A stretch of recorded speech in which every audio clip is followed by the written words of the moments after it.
guys, it's Gary. Excited to do a GaryVaynerchuk.com video for the first time with a live audience. Little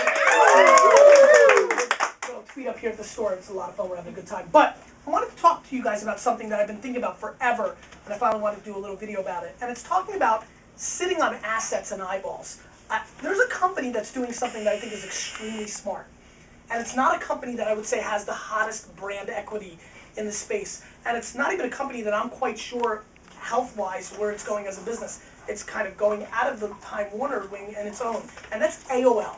I'm sitting here today in 2009 saying, big ups to AOL, because I think you're doing something extremely smart. And I think that Yahoo and Microsoft and people like the New York Times and the whole newspaper industry and magazines as a whole and television as a whole should be copying what AOL is doing. And what AOL is doing is this. AOL is using its not cool brand, AOL.com, and they're using it to build a lot of cool brands. AOL has been building new platforms, little blogs out there like Asylum, like Lemon Drop, like Pop Eater, on and on and on. All these properties that AOL is building, many of them are becoming top in their niche because when people go to the AOL.com homepage, they're linking to it.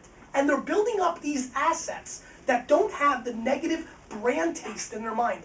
And it's fucking brilliant. Because what's happening is they're going to be able to monetize that. They already have. They're selling quite a bit of ads on these other platforms, these sub-sites, these little satellites. It's almost a little bit of a Soviet Union play, a little Czechoslovakia over here, a little Hungary over here.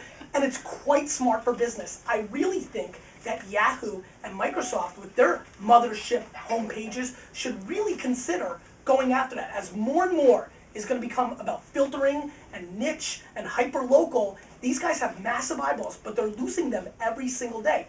Thus, why I talk about the newspaper industry.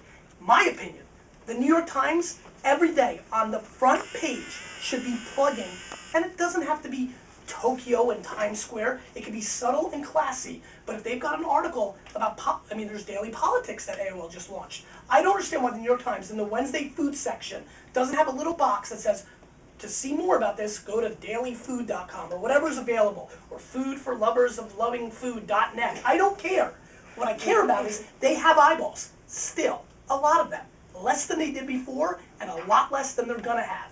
And before they just go down on this huge ship and sink, why not create all these little boats that all your sailors, your journalists, can go to and build up with fresh brand equity? What AOL is doing is extremely smart, and what I think a lot of big platforms should be doing is the same. And now I want to take it one step further. Now I'm starting to think about it even within a small niche, like my own wine library site. Should I be creating sub-sites like Cabernet Today? Maybe I should.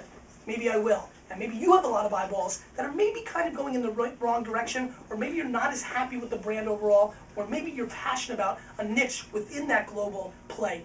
Use that big mothership to send eyeballs to these other islands. There's huge money going that way in the future. I promise you. I made this video so I can show it to you in 3 years and say, I told you so. I hope you're having fun with your family. Have a great day. Thank you.